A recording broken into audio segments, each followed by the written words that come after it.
അടുത്തത് മലയാളത്തിലെ 5ാമത്തെ പാഠം ഒരു പാട്ടു പിന്നെയും. നമ്മളൊക്കെ കേട്ട് പരിചയമുള്ള ഒരു കവിതയാണ് ഒരു പാട്ടു പിന്നെയും. സുഗതകുമാരിയുടെ ഒരു പാട്ടു പിന്നെയും പാടി നോക്കുന്നിതാ ചിറകൊടിഞ്ഞുള്ളൊരു കാട്ടുപക്ഷി. മിക്കവാറും കവിതാ മത്സരങ്ങളിലൊക്കെ നമുക്ക് കേട്ട് പരിചയമുള്ള ഒരു കവിതയാണ് ഒരു പാട്ടു പിന്നെയും. അപ്പോൾ ആ കവിത ഒന്ന് ഈണത്തിൽ ചൊല്ലി നോക്കുക. അപ്പോൾ തന്നെ അതിൻ്റെ ഒരു ഈണവും താളവും അർത്ഥമൊക്കെ മനസ്സിലാവും. അപ്പം ആരാണ് സുഗതകുമാരി? സുഗതകുമാരി എന്നാൽ ഒരു പ്രശസ്തയായ കവയത്രിയാണ്. പാരിസ്ഥിതിക പ്രവർത്തക, സാമൂഹിക പ്രവർത്തക, വനിതാ കമ്മീഷൻ ചെയർപേഴ്സൺ ആയിരുന്നു. ആർദ്രവും ലളിതവുമായ കാവ്യശൈലിയിൽ കൃതികൾ എഴുതുന്ന കവയത്രി. 1934 തിരുവനന്തപുരം ജില്ലയിൽ ജനിച്ചു. സാമൂഹിക പരിഷ്കരണ രംഗത്തും പ്രകൃതി സംരക്ഷണ രംഗത്തും വിലപ്പെട്ട സംഭാവനകൾ നൽകിയ വ്യക്തി.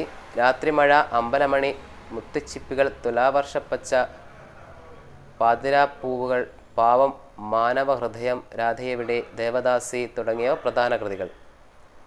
അമ്പലമണിക്ക് വയലാർ അവാർഡ്, ഓടക്കുഴൽ അവാർഡ്, കേരള സാഹിത്യ അക്കാദമി അവാർഡ് ലഭിച്ചു. രാത്രിമഴയ്ക്ക് കേരള സാഹിത്യ അക്കാദമി അവാർഡ് ലഭിച്ചു.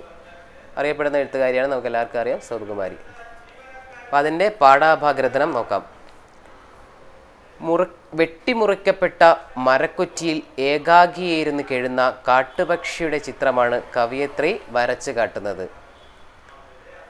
വെട്ടിമുറിക്കപ്പെട്ട ഒരു മരക്കുറ്റിയുടെ മുകളിൽ ഇരുന്ന് കൊണ്ട് കേഴുന്ന ഒരു കാട്ടുപക്ഷിയുടെ ചിത്രം. പക്ഷിയുടെ ചിറക് ഒടിഞ്ഞു പോയിരിക്കുന്നു. ഒടിയാത്ത മറ്റേ ചിറക് ചെറുതായി ഇളക്കി ഒരു പാട്ട് പിന്നെയും പാടി നോക്കാനാണ് കിളി ശ്രമിക്കുന്നത്. ഒടിയാത്ത ചിറക് നോവുമെന്നോർത്ത് ചെറുതായിട്ട് ഇളക്കുന്നത്. ഒരു ചിറക് ഒടിഞ്ഞു പോയതാ, അത് നോവുമെന്നോർത്താണ് ചെറുതായിട്ട് ഇളക്കുന്നത്. ചിറക് അനങ്ങാതെ പതുക്കെ പണിപ്പെട്ട് പാടുന്ന പാവം പക്ഷിയുടെ ചിത്രം വളരെ ദയനീയമായാണ് അവതരിപ്പിക്കുന്നത്. മഴുതിന്ന മാമരം എന്ന പ്രയോഗം മനുഷ്യൻ്റെ ആർത്തിയെയാണ് സൂചിപ്പിക്കുന്നത്. മഴു തിന്ന മാമരം. പാരിസ്ഥിതികമായ വ്യവസ്ഥകളെയൊക്കെ മനുഷ്യൻ അട്ടിമറിക്കുക, മരങ്ങളൊക്കെ മുറിച്ച് മാറ്റിയും കാടുകളൊക്കെ വെട്ടി നികത്തിയും ഒക്കെ ചെയ്യുന്ന മനുഷ്യൻ്റെ ഒരു മാനസിക സ്ഥിതിയെയാണ് കവയത്രി ഇവിടെ എടുത്തു കാണിക്കുന്നത്. പരിസ്ഥിതി നാശത്തിന് കാരണമാകുന്ന വനനശീകരണത്തിൻ്റെ ഭീകരത ഈ പ്രയോഗം ചൂണ്ടിക്കാണിക്കുന്നു. മഴുതിന്ന മാമരം എന്ന പ്രയോഗം. വർത്തമാനകാല മനുഷ്യൻ്റെ ആർത്തിയെ സൂചിപ്പിക്കുന്ന പ്രയോഗങ്ങൾ കവിതയിലുണ്ട്. സ്വന്തം ശരീരത്തിൽ ചൂട് നൽകി മുട്ട വിരിയിച്ച് വളർത്തിയെടുക്കുന്ന മക്കൾ ഇന്ന് ഇല്ലാതായിരിക്കുന്നു. വാർദ്ധക്യത്തിലെ നിസ്സഹായതയും ഒറ്റപ്പെടലിൻ്റെ വേദനയും കവിതയിലുണ്ട്. ആപത്തുകാലത്ത് ഉപകരിക്കാത്ത മക്കൾ വർത്തമാനകാല മനുഷ്യജീവിതത്തിൻ്റെ അവസ്ഥയെ കൂടി പ്രതിഫലിപ്പിക്കുന്നു. ആപത്തുകാലത്ത് ഉപകരിക്കാത്ത മക്കൾ വർത്തമാനകാലത്തിൻ്റെ പുതിയ കാലഘട്ടത്തിൻ്റെ മനുഷ്യജീവിതത്തിൻ്റെ അവസ്ഥയെ കൂടിയാണ് പ്രതിഫലിക്കുന്നത്. ആഹ്ലാദവും സ്വപ്നവും കണ്ണീരും ഇഴകിച്ചേർന്ന പാട്ട് കേൾക്കുന്നത് മനുഷ്യൻ്റെ കണ്ണു തുറപ്പിക്കാൻ കൂടിയുള്ളതാണ്. ആഹ്ലാദവും സ്വപ്നവും കണ്ണീരും ഇഴകിച്ചേർന്ന പാട്ട് കേൾക്കുന്നത് മനുഷ്യൻ്റെ കണ്ണു തുറപ്പിക്കാൻ കൂടിയുള്ളതാണ്. ഒടിഞ്ഞ ചിറകെന്ന വർത്തമാനകാലത്തെ അവസ്ഥയെയോ ഒടിഞ്ഞ ചിറകിനെന്ത് സംഭവിക്കുമെന്ന ഭാവി അവസ്ഥയോ ഓർക്കാതെ എല്ലാം മറന്നിരിക്കുന്ന ചിത്രമാണ് കവയത്രി ചിത്രീകരിക്കുന്നത്.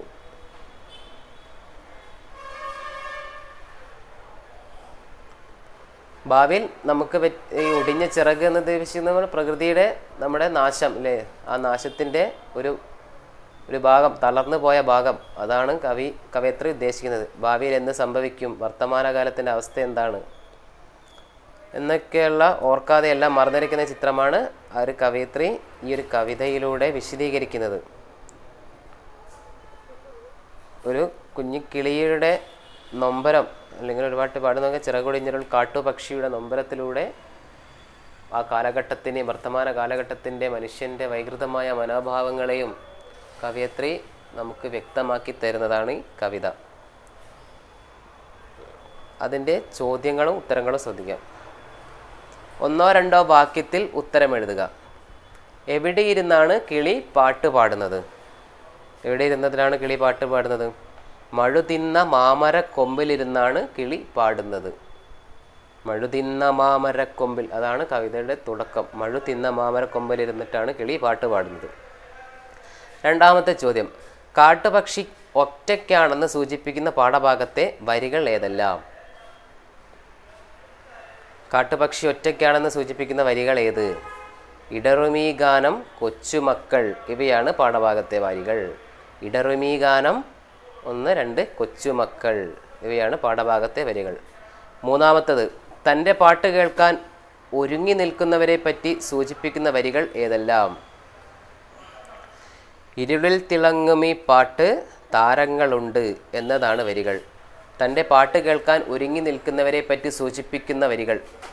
ഇരുളിൽ തിളങ്ങുമീ പാട്ട് താരങ്ങളുണ്ട് എന്ന 2 വരികൾ. അടുത്തത്, എന്തുകൊണ്ടാണ് കാട്ടുപക്ഷി പതുക്കെ അനങ്ങാതെ പണിപ്പെട്ട് പാടുന്നത്? ഒറ്റച്ചിറകിന് നോവുമെന്നോർത്താണ് ഇപ്രകാരം പാടുന്നത്. ഒരു ചിറക് വേദനയ്ക്കും, ഒരു ഒടിഞ്ഞ ചിറക് വേദനയ്ക്കും എന്ന് വിചാരിച്ചിട്ടാണ് പതുക്കെ പാടുന്നത്.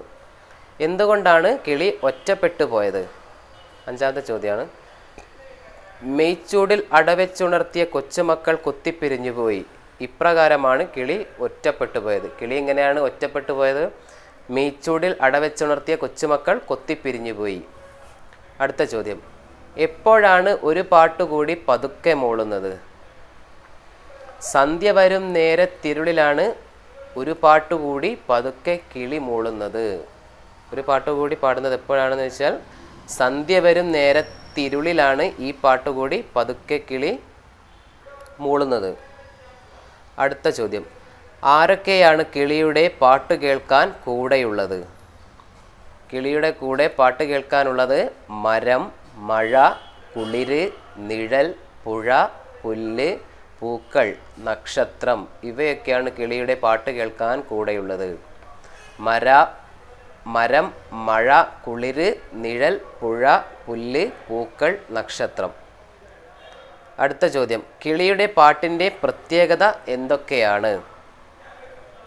ആർദ്രത, ഒറ്റച്ചിറകിൻ്റെ താളം, ആഹ്ലാദം, അഴകെഴും സ്വപ്നം, കണ്ണീർ, ഇവയൊക്കെയാണ് കിളിയുടെ പാട്ടിൻ്റെ പ്രത്യേകത. ആർദ്രത, ഒറ്റച്ചിറകിൻ്റെ താളം, ആഹ്ലാദം, അഴകെഴും സ്വപ്നം, കണ്ണീർ, ഇവയൊക്കെയാണ് കിളിയുടെ പാട്ടിൻ്റെ പ്രത്യേകത. അടുത്തത്, അരപ്പുറത്തിൽ കവിയാതെ ഉത്തരം എഴുതുക. ചിറകറുത്തീടിലും ഉയരു കിനാക്കണ്ടു തൂവൽ കോതുന്നവ എന്ന വരികൾ ആശയത്തോട് സാമ്യമുള്ള വരികൾ ഒരു പാട്ട് പിന്നെയും എന്ന കവിതയിൽ നിന്നും കണ്ടെത്തി എഴുതുക. ചിറകറുത്തീടിലും ഉയിരു കിനാക്കണ്ടു തൂവൽ കോതുന്നവ, അതിനോട് ചേർന്ന വരി ഏതാണെന്ന് എഴുത്തെഴുതാൻ. അതിനോട് ചേർന്ന വരിയാണ് ഒരു പാട്ട് പിന്നെയും പാടവേ തൻ കൊച്ചു ചിറകൊടിഞ്ഞുള്ളൊരു കാട്ടുപക്ഷി. ആദ്യത്തെ ആ വരികളാണ് അതിനോട് എന്നതാകുന്ന വരികൾ. അതെ, ഒരേ ആശയം വരുന്നതാണ്. ചിറകൊടിഞ്ഞുള്ളൊരു കിളിയും ഉയരു കിനാക്കണ്ടു തൂവൽ കൊള്ളുന്നവ എന്നുള്ളത് ഒരു പാട്ട് പിന്നെയും പാടുന്നത് കൊച്ചു ചിറകൊടിഞ്ഞുള്ളൊരു കാട്ടുപക്ഷി എന്നാ ചേർന്ന് നിൽക്കുന്ന വരികൾ. അടുത്തത്, മഴുതിന്ന മാമരക്കൊമ്പ് വിരിമാനമുള്ളാൽ പുണരുക എന്നീ പ്രയോഗങ്ങളുടെ പൊരുൾ കണ്ടെത്തി എഴുതുക. മഴുതിന്ന മാമരക്കൊമ്പ് വിരിമാനമുള്ളാൽ പുണരുക എന്ന പ്രയോഗങ്ങളുടെ പൊരുൾ കണ്ടെത്തി എഴുതുക. മഴുതിന്ന മാമരക്കൊമ്പ് എന്നതിൻ്റെ പൊരുൾ എന്താണെന്ന് വെച്ചാൽ മഴുവിനാൽ വെട്ടിമുറിക്കപ്പെട്ട മരത്തിൻ്റെ കൊമ്പ്. മഴുതിന്ന എന്ന പ്രയോഗം മനുഷ്യൻ്റെ ആർത്തിയെ സൂചിപ്പിക്കുന്നു. പരിസ്ഥിതി നാശത്തിന് കാരണമാകുന്ന വനനശീകരണത്തിൻ്റെ ഭീകരതയെയും ചൂണ്ടിക്കാണിക്കുന്നു. മഴുവിൻ്റെ ആർത്തി വർത്തമാനകാലത്തെ മനുഷ്യൻ്റെ ആർത്തി തന്നെയാണ്. അടുത്തത്, വിരിമാനമുള്ളാൽ പുണരുന്നു. കിളി തൻ്റെ ചിറകിൻ്റെ നോവ് മറന്നുകൊണ്ട് പാടുന്നത് ഇനി തനിക്കൊരിക്കലും പറക്കുവാൻ കഴിയില്ല എന്നതോർക്കാതെ ആർദ്രമായാണ് കിളി പാടുന്നത്. അടുത്ത ചോദ്യം, കിളി ഒറ്റക്കാണെന്ന് എന്തെല്ലാം സൂചനകളിലൂടെയാണ് കവയത്രി വ്യക്തമാക്കുന്നത്? ഒറ്റപ്പെടുന്നത് എങ്ങനെയാണെന്നാണ് കവയത്രി വ്യക്തമാക്കുന്നത് എന്നാണ് ചോദ്യം. കൂടെ ഇണയില്ല, കൂട്ടിനു കിളികളില്ല, കൊച്ചുമക്കൾ കുത്തിപ്പിരിഞ്ഞുപോയി. ഇവയൊക്കെയാണ് കവയിത്രി നൽകുന്ന സൂചന. അടുത്ത ചോദ്യം. കിളിയുടെ പാട്ട് കേട്ടപ്പോൾ പ്രകൃതി എങ്ങനെയാണ് പ്രതികരിച്ചത് എന്ന് വിശദമാക്കുക. രാത്രി ഉയർന്നു കേൾക്കുന്ന മധുരമായ ഗാനം കേൾക്കുന്നതിന് പ്രകൃതിയിലെ മരവും മഴയും കുളിരും കിളിയുടെ കൂടെ കൂട്ടിനുണ്ട്. രാത്രി ഉയർന്നു കേൾക്കുന്ന മധുരമായ ഗാനം കേൾക്കുന്നതിന് പ്രകൃതിയിലെ മരവും മഴയും കുളിരും കിളിയുടെ കൂട്ടിനുണ്ട്. മാത്രമല്ല നിഴലും പുഴയും കൂട്ടിനുണ്ട്. കിളിയുടെ പാട്ട് കേട്ട് വഴിമരച്ചോട്ടിലെ പുല്ലും തലയാട്ടുകയാണ്. കിളിയുടെ ഈ ഇനത്തിലുള്ള പാട്ടുകൾ കേട്ട് വഴിമരച്ചോട്ടിലെ പുല്ലും തലയാട്ടുകയാണ്. പൂത്തു നിൽക്കുന്ന മരങ്ങളും ആകാശത്തെ നക്ഷത്രങ്ങളും ഈ പാട്ട് കേൾക്കുന്നുണ്ട്. വരാനിരിക്കുന്ന നല്ല നാളെയെക്കുറിച്ചുള്ള സ്വപ്നങ്ങളും ഒറ്റപ്പെടലിൻ്റെ വേദന കൊണ്ടുള്ള കണ്ണീരും നിറഞ്ഞതാണ് ഈ പാട്ട്. ആ പാട്ടിൽ ഒരുപാട് അർത്ഥതലങ്ങളുണ്ട്. അതാണ് വരാനിരിക്കുന്ന നാളെയെക്കുറിച്ചുള്ള സ്വപ്നങ്ങളും ഒറ്റപ്പെടലിൻ്റെ വേദനയുമുള്ള കണ്ണീരും നിറഞ്ഞതാണ് ആ പാട്ട്. അതാണ് കിളിയുടെ പാട്ട് കേട്ടപ്പോൾ പ്രകൃതി പ്രതികരിച്ചത് എങ്ങനെയാണ് എന്നത് വിശദമാക്കുക എന്ന ചോദ്യത്തിന് ഉത്തരം. അടുത്തത്. കിളി സ്വയം മറന്ന് പാടുകയാണ്, എങ്ങനെയാണ് കവയിത്രി വ്യക്തമാക്കുക. കിളി സ്വയം മറന്ന് പാടുകയാണെന്ന് എങ്ങനെയാണ് കവിതയിൽ വ്യക്തമാക്കുക. കവിതയിൽ വ്യക്തമാക്കുക. ഉത്തരം. വരവായൊരന്തിയെ കണ്ണാലൊഴിഞ്ഞുകൊണ്ട് ഒരു കൊച്ചു രാപ്പൂ ഉണർന്ന നേരം കിളി ഒരു പാട്ടുകൂടി പതുക്കെ മൂളുന്നുണ്ട്. കിളി സ്വയം മറന്ന് പാടുകയാണെന്ന് എങ്ങനെയാണ് കവിതയിൽ വ്യക്തമാക്കുക. വരവായൊരന്തിയെ കണ്ണാലൊഴിഞ്ഞുകൊണ്ട് ഒരു കൊച്ചു രാപ്പൂ ഉണർന്ന നേരം കിളി ഒരു പാട്ടുകൂടി പതുക്കെ മൂളുന്നുണ്ട്. ആർക്കും വേണ്ടിയല്ലാതെ വെളിച്ചവും ഗാനവും കാറ്റും മനസ്സിൽ കുടിയിരുത്തിക്കൊണ്ടാണ് പാട്ട് മൂളുന്നത്. കുടിയിരുത്തുക, കണ്ണാലൊഴിയുക എന്നിവ സങ്കടം കൊണ്ടുണ്ടായ പ്രാർത്ഥനാഭരിതമായ അന്തരീക്ഷത്തെ ധ്വനിപ്പിക്കുന്നു. കാട്ടുപക്ഷി തൻ്റെ കൊച്ചു ചിറകിൻ്റെ നോവ് മറന്നുകൊണ്ടാണ് പാടുന്നത്. തനിക്കിനി ഒരിക്കലും പറക്കാൻ കഴിയില്ല എന്ന കാര്യം ഓർക്കാതെ വിസ്തൃതമായ ആകാശത്തെ മനസ്സിൽ പുണർന്നുകൊണ്ട് ആർദ്രമായി മരക്കുറ്റിയിൽ ചാഞ്ഞിരുന്നു തെളിഞ്ഞു പാടുകയാണ്. ബാക്കി വിശദീകരിച്ച് എഴുതുക. അടുത്ത ചോദ്യം. പരിസ്ഥിതി നാശം, മനുഷ്യൻ്റെ വാർദ്ധക്യത്തിലെ ഒറ്റപ്പെടൽ എന്നീ ആശയങ്ങൾ കവിതയിൽ എങ്ങനെയെല്ലാം വ്യക്തമാക്കിയിരിക്കുന്നു. പരിസ്ഥിതി നാശവും മനുഷ്യൻ്റെ വാർദ്ധക്യത്തിലെ ഒറ്റപ്പെടൽ എന്നിവ കവിതയിൽ എങ്ങനെയാണ് വ്യക്തമാക്കുന്നത്. പരിസ്ഥിതി നാശത്തിൻ്റെ സൂചനകൾ കവിതയിലുണ്ട്. മഴുതിന്ന മാമരക്കൊമ്പിൽ ഒടിഞ്ഞ് ചിറകുമായിട്ടിരുന്നാണ് കിളി പാടുന്നത്. പരിസ്ഥിതി നാശത്തിന് കാരണമാകുന്ന വനനശീകരണത്തിൻ്റെ ഭീകരത ഈ കവിതയിൽ കാണാം. മഴുവിൻ്റെ ആർത്തി വർത്തമാനകാലത്തിൻ്റെ ആർത്തി തന്നെയാണ്. വർത്തമാനകാലത്ത് മനുഷ്യൻ്റെ മനോഭാവം കിളിയുടെ ആവാസ കേന്ദ്രമായ മരം മുറിച്ചപ്പോൾ തന്നെയായിരിക്കണം പക്ഷിയുടെ ചിറകൊടിഞ്ഞു പോയത്. വർത്തമാനകാല മനുഷ്യൻ അനുഭവിക്കുന്ന വാർദ്ധക്യത്തിൻ്റെ ഒറ്റപ്പെടലിൻ്റെ സൂചനകളും കവിതയിൽ കാണാം. ഒരു ചിറകു നഷ്ടപ്പെട്ട പക്ഷി മാമരക്കൊമ്പിൽ തനിച്ചിരുന്നാണ് പാടുന്നത്. ദുഃഖം കൊണ്ട് തൊണ്ടയിടറിപ്പാടുന്ന ആ ഗാനം ഏറ്റുപാടാൻ കൂട്ടിനു ഇണയില്ല, കൂട്ടിനു കിളികളില്ല അതാണ് പറയുന്നത്. കിളികളോ തുണയോ ഒന്നുമില്ല, ഒറ്റപ്പെട്ടിരുന്നാണ് വേദന, തൻ്റെ മനസ്സിൻ്റെ വേദന കിളി ഒറ്റയ്ക്കിരുന്ന് പാടുകയാണ്. സ്വന്തം ശരീരത്തിലെ ചൂട് നൽകി മുട്ട വിരിയിച്ച് വളർത്തിയ മക്കൾ കൊത്തുകൂടി പിരിഞ്ഞു പോയെന്ന് കവിതയിൽ സൂചിപ്പിക്കുന്നു. താൻ വളർത്തിയെടുത്ത മക്കൾ വരെ കൊത്തുകൂടി തമ്മിൽ അടികൂടി പിരിഞ്ഞു പോയി എന്നും കവിതയിൽ സൂചിപ്പിക്കുന്നു. അതൊക്കെ വ്യക്തമായ ഒരുപാട് ആശയങ്ങളെയാണ് സൂചിപ്പിക്കുന്നത്. ആപത്ത് കാലത്ത് ഉപരിക്കാത്ത മക്കൾ വർത്തമാനകാലത്തിലെ വാർദ്ധക്യത്തിൻ്റെ ഒറ്റപ്പെടലുകളെയും സൂചിപ്പിക്കുന്നു.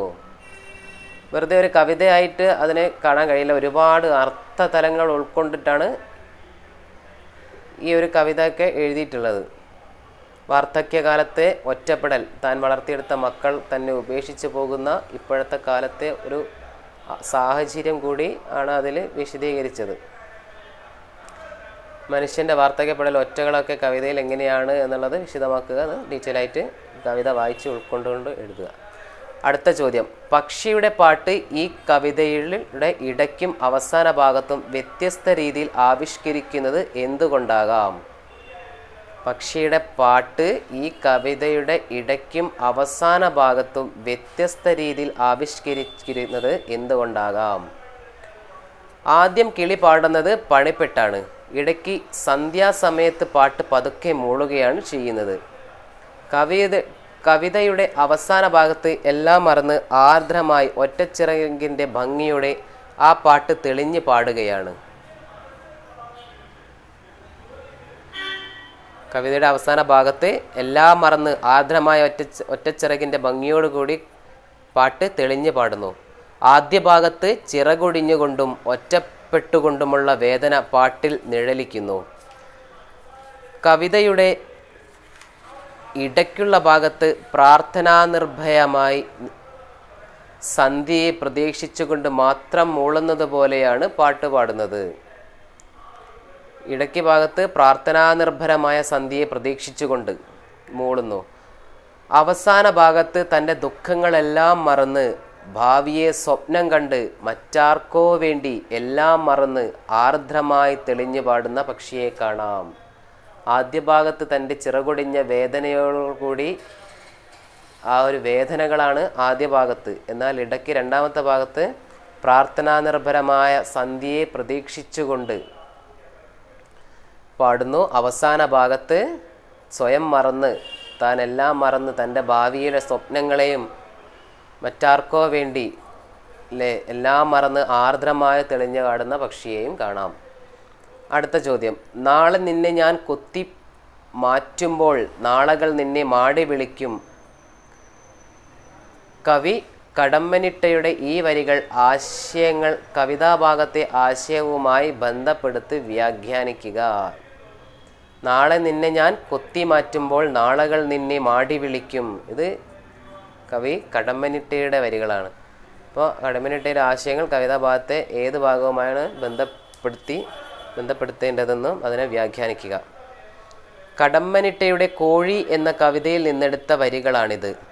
തമ്മിലടിക്കുന്ന കോഴിക്കുഞ്ഞുങ്ങളെ അവരുടെ നല്ല നാളെയോർത്ത് തള്ളക്കോഴി കൊത്തിമാറ്റുന്നു.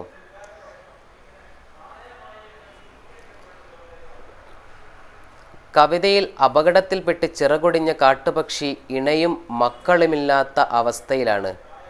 മെയ്ച്ചൂടിൽ അടവെച്ച് വിരിയിച്ച കൊച്ചുമക്കൾ പ്രകൃതി നിയമമനുസരിച്ച് കൊത്തിപ്പിരിഞ്ഞു പോയി. കോഴിയും കാട്ടുപക്ഷിയും വാർദ്ധക്യകാലത്ത് ഒറ്റപ്പെട്ട അവസ്ഥയിലാണ്. അപ്പം ഒരേ സാദൃശ്യമുള്ള വരികളാണ്. കോഴി കൊത്തിമാറ്റി വാർദ്ധക്യത്തിൽ ഒറ്റപ്പെട്ടു പോയി എന്ന് നമുക്കൊരു രസകരമായിട്ടാണ് കവിതയിലൂടെ രണ്ട് വരികളിലൂടെയും ആശയങ്ങളാണ് അതിലൊക്കെ വ്യക്തമാക്കി തരുന്നത്. അപ്പം അത് രണ്ടും ചേർത്ത് എഴുതുക. അടുത്ത ചോദ്യം, മഴുകൊണ്ട് മുറിച്ച മാമരക്കൊമ്പ് എന്നതിന് പകരം മഴു തിന്ന മാമരക്കൊമ്പ് എന്നാണ് കവി പ്രയോഗിച്ചിരിക്കുന്നത്. വാച്യാർത്ഥം, വ്യാഖ്യാർത്ഥം ഇവയെന്തെന്ന് മേൽ കൊടുത്ത ഉദാഹരണം വിശദീകരിച്ച് വ്യക്തമാക്കുക. വാച്യാർത്ഥം, വ്യംഘാർത്ഥം ഇവ എന്തെന്ന് മേൽ കൊടുത്ത ഉദാഹരണം വിശദീകരിച്ച് വ്യക്തമാക്കുക. മഴുതിന്ന മാമരക്കൊമ്പ് എന്ന പ്രയോഗം മഴുകൊണ്ട് മുറിച്ച മാമരക്കൊമ്പ് എന്നാണ് അർത്ഥം. വ്യാകരണവും ഉപയോഗിച്ച് മലയാളത്തിലെ വ്യാകരണം അത് വിശദീകരിക്കുക. മാമരക്കൊമ്പ് എന്ന പ്രയോഗം മഴുതിന്ന മാമരക്കൊമ്പ് എന്നാണ് അർത്ഥം എന്നതാണ് ഇതിൽ ഉപയോഗിച്ചത്. എന്നാൽ ആദ്യ പ്രയോഗത്തിലെ ഭംഗി ഇതിനില്ല. നേരെ പറയുന്ന രീതിയിൽ നിന്നും വ്യത്യസ്തമായി വ്യത്യസ്തത പ്രയോഗിക്കുമ്പോഴാണ് കവിതയ്ക്ക് ഭംഗി വരുന്നത്. മഴുകൊണ്ടു മുറിച്ച മാമരക്കൊമ്പ് എന്ന് പാടാൻ കഴിയില്ലല്ലോ, അതുകൊണ്ടാണ് മഴുതിന്ന മാമരം, അതാണ് അതിൻ്റെ ഭംഗി. 5 വർഷം കഴിഞ്ഞ് എന്ന് പറയുന്നതും 5 വർഷം 5 വട്ടമിഹ പൂത്തകാനനം എന്ന് പറയുന്നതും തമ്മിലുള്ള വ്യത്യാസം വളരെ പ്രകടമാണ്. മഴുവിന് ഒന്നും തിന്നാൻ കഴിയില്ലെന്ന് നമുക്കറിയാം, എന്നാൽ അത് മരങ്ങളെ വെട്ടിവീഴ്ത്താൻ ഉപയോഗിക്കുന്നു. ഒരിക്കലും അത് മതിയാകുന്നില്ല. ഒടുങ്ങാത്ത വിശപ്പാണ് മഴുവിന്. തിന്ന എന്ന പ്രയോഗത്തിലൂടെ ഭീഷണമായ വിശപ്പുള്ള ഒരു പ്രകൃതി സംഹാരിയായി മാറുന്നു. ഐതിഹ്യപ്രകാരം മഴുവാണ് കേരളത്തെ സൃഷ്ടിച്ചത്. ആ മഴു തന്നെ കേരളത്തെ തിന്നുകൊണ്ടിരിക്കുന്നു. മഴുവാണ് കേരളം സൃഷ്ടിച്ചതും അവസാനം ആ മഴ തന്നെയാണ് നമ്മുടെ നാടും നാടുമൊക്കെ നശിപ്പിക്കുന്നതും എന്നതൊക്കെ അതിലൂടെയൊക്കെ വിശദീകരിച്ച് എഴുതുക. അടുത്ത അവസാനത്തെ ചോദ്യമാണ്, ഇരുളിൽ തിളങ്ങുമീ പാട്ട് ഇവിടെ പാട്ട് ശ്രാവ്യ ബിംബമായി മാറിയിരിക്കുന്നു. ഇത്തരം ശ്രാവ്യ ബിംബങ്ങൾ കണ്ടെത്തി അവയുടെ ആസ്വാദനം വിശദമാക്കുക. ഇരുളിൽ തിളങ്ങുമീ പാട്ട്, ഇരുളിൽ കേട്ടുകൊണ്ടിരിക്കുന്ന പാട്ട് എന്നതാണ് ഇതിൻ്റെ വാച്യാർത്ഥം.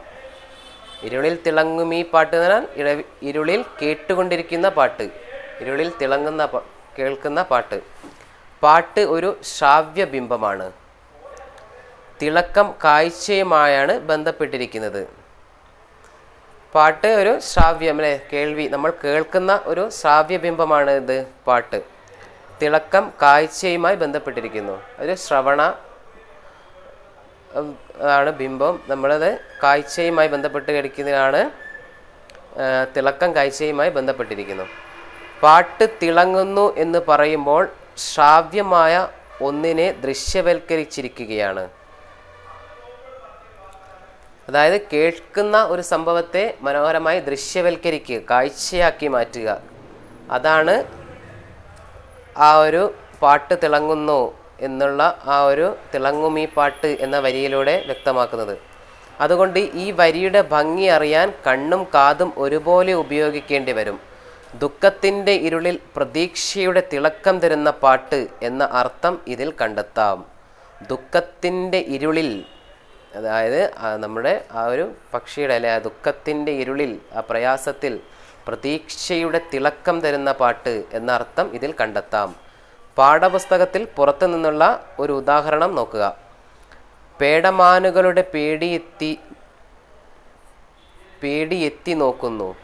ഇവിടെ യാഥാർത്ഥ്യത്തെ എത്തി നോക്കുന്നത് പേടമാനുകളാണ്. പേടമാനുകളുടെ പേടി എത്തി നോക്കുന്നു. ഇവിടെ എന്താണ് യഥാർത്ഥത്തിൽ എത്തി നോക്കുന്നത്? പേടമാനുകളാണ്. അത് പേടിയാണ് എന്ന് പറയുമ്പോൾ അവയുടെ ഭയചകിതമായ എത്തിനോക്കൽ അനുഭവിക്കാൻ കഴിയുന്നു. ആ ഒരു വാക്യത്തിലൂടെ അല്ലെങ്കിൽ ആ ഒരു വാചകത്തിലൂടെ നമുക്കത് കാണാൻ കഴിയുന്നു. ആ ഒരു എന്താ പറയുക, അവർ അനുഭവിക്കാനും ദൃശ്യവൽക്കരിക്കാൻ പറ്റുന്നു. അതാണ് വരികളുടെ ഒരു പ്രത്യേകത. അതാണ് ഒരു ഉദാഹരണമാണ് പറഞ്ഞത്. പേടമാനുകളുടെ പേടി എത്തി നോക്കുന്നു. പേടമാനുകളുടെ പേടി എത്തി നോക്കുന്നു, അതാണ് അവിടെ ഉദ്ദേശിച്ചത്. ഇവിടെ യാഥാർത്ഥ്യത എത്തി നോക്കുന്നത് പേടമാനുകളാണ്. അത് പേടിയാണ് എന്ന് പറയുമ്പോൾ അവയുടെ ഭയചകിതമായ എത്തിനോക്കൽ അനുഭവിക്കാൻ കഴിയുന്നു. അതാണ് ഇരുളിൽ തിളങ്ങുമീ പാട്ട്. ഇവിടെ പാട്ട് ശ്രാവ്യബിംബമായി മാറിക്കുന്ന ഇത്തരം ശ്രാവ്യബിംബങ്ങൾ കണ്ടെത്തി ഇവിടെ ആസ്വാദനം വിശദമാക്കുക. ഒരുപാട് ശ്രാവ്യബിംബങ്ങൾ ഇതിനകത്തുണ്ട്. അതൊക്കെ ഒന്ന് കണ്ടെത്തിയും അതിൻ്റെ ഒരു വിലയിരുത്തലൊക്കെ സ്വയം തന്നെ വിലയിരുത്തി നോക്കുക. പാഠം ഒന്നുകൂടി നന്നായി വായിച്ച് നോക്കുക. അപ്പം അതിൻ്റെ കൂടുതൽ കാര്യങ്ങളൊക്കെ മനസ്സിലാവും.